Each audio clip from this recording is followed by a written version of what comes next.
Dan di sini ada rekan saya yang bernama Saya Ika Ismara Putri dengan NIM 2722002516. dan saya Lara Elina Rain Al-Hasbi dengan NIM P272200251667. Dan saya Safina Nomor Penelitian, NIM saya P272200251183. Selamat menyaksikan teman-teman. Baik, di sini ada pengertian dari mitosis. Mitosis adalah pembelahan sel pada organisme eukariotik yang menghasilkan dua sel anak identik secara genetik dengan sel induknya. Ada tujuan pembelahan mitosis. Tujuannya ada tiga, yaitu pertama tumbuhan. Semua makhluk hidup mengalami pertumbuhan karena ada banyaknya sel-sel yang menyatu. Maka apabila sel-sel tersebut terus berubah, maka akan mempengaruhi dari makhluk hidup itu sendiri. Dan yang kedua yaitu perbaikan. Perbaikan akan terjadi apabila jaringan yang ada di dalam makhluk hidup sedang mengalami kerusakan pada jaringannya. Dan yang ketiga yaitu reproduksi. Setiap makhluk hidup pasti akan berkembang biak atau bisa dibilang berreproduksi. Proses reproduksi yang terjadi pada makhluk hidup pasti membutuhkan sel kelamin yang saling bertemu. Dari pertemuan sel itulah pembelahan sel akan terjadi. Selanjutnya lagi ada ciri-ciri pembelahan mitosis. Ciri-ciri pembelahan mitosis yaitu ada 7.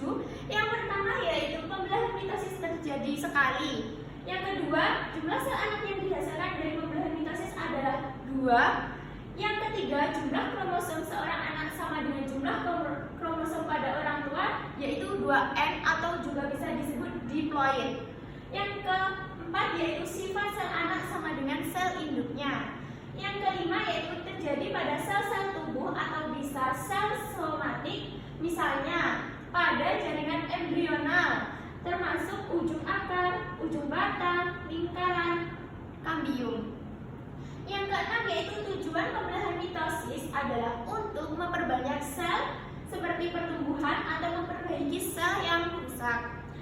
Dan yang ketujuh yaitu melewati tahap pembelahan, interfase, profase, metafase, anafase, dan telofase. Tetapi secara umum tahap ini akan kembali ke tahap semula untuk membentuk siklus sel. Yang selanjutnya yaitu ada fase tahapan pembelahan mitosis. Fase tahapan pembelahan mitosis ada 4, yaitu profase, metafase, anafase, dan telofase. Tahapan yang pertama yaitu profase. Profase merupakan fase pertama pada pembelahan mitosis. Pada fase ini, kromosom mulai terjadi pemendekatan, menebal, dan masing-masing saling berpasangan yang terdiri dari 2 benang. Pada fase ini, membran masih tampak, dan di sini terdapat gambar yang menunjukkan fase pembelahan profase. Ini ada sentriol, ada 2 kromatid yang membentuk kromosom, ada benang spindel, aster, dan centromer. Selanjutnya yaitu ciri-ciri tahap profase. Tahap profase mempunyai ciri-ciri yang pertama yaitu benang-benang kromonema menjadi pendek dan bertambah tebal membentuk kromosom homolog dengan duplikannya sehingga menjadikan kromosom menjadi 2. Yang kedua yaitu nukleus dan membran inti menghilang.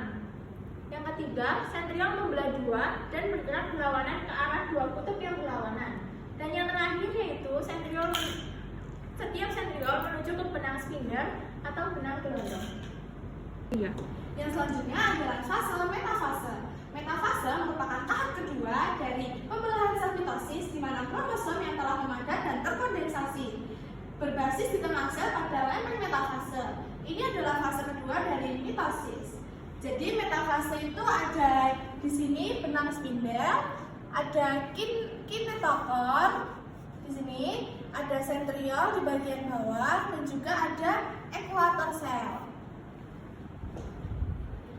Selanjutnya adalah ciri-ciri tahap metafase. Ciri-cirinya yaitu yang pertama, kromatid-kromatid berkumpul di bidang ekuator atau bidang pembelahan.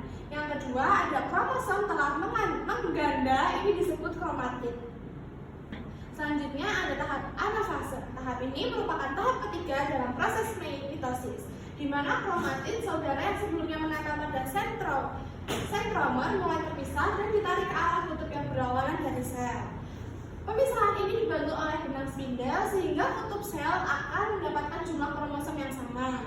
Jadi ini merupakan gambar dari anafase. Ini ada kromatin, ini ada benang spindel, lalu sudah. Selanjutnya ada ciri tahap anafase. Yang pertama ada sentromer pada setiap kromosom membelah sehingga kromatin saudara terpisah dan menjadi kromosom baru. Yang kedua ada kromosom baru tersebut ditarik oleh benang spindel menuju kutub sel yang berlawanan. Yang ketiga ada pada akhir anafase, kromosom sudah hampir sampai di kutub sel masing-masing. Yang keempat, proses ini memastikan distribusi kromosom yang sama ke kedua sel anak. Selanjutnya ada tahap telofase. Telofase merupakan tahap keempat atau tahap terakhir dari mitosis.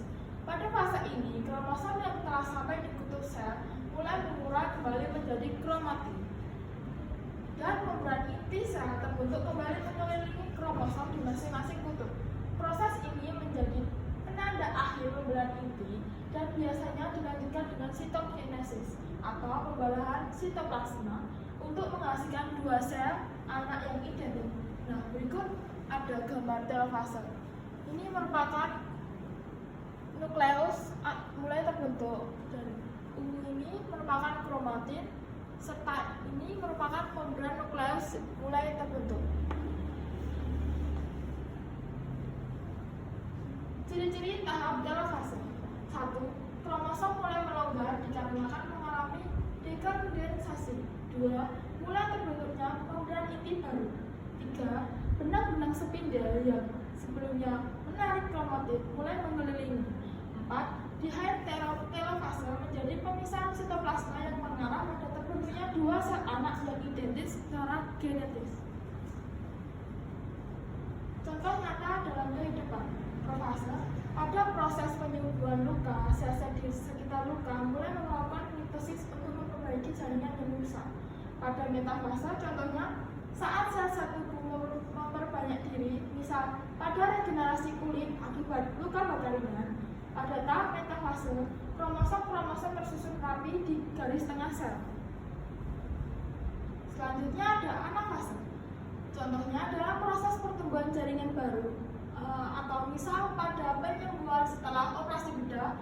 Di tahap anafase, kromatis kembar akan ditarik ke arah kutub yang berlawanan.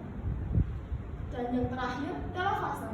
Contohnya ketika pasien mengalami regenerasi sel pasca infeksi, tahap telofase ditandai dengan terbentuknya kembali membran inti di kedua ujung sel yang akan membelah. Oke, baik teman-teman, sekian presentasi dari kelompok kami. Kurang lebihnya mohon maaf. Wassalamualaikum warahmatullahi wabarakatuh.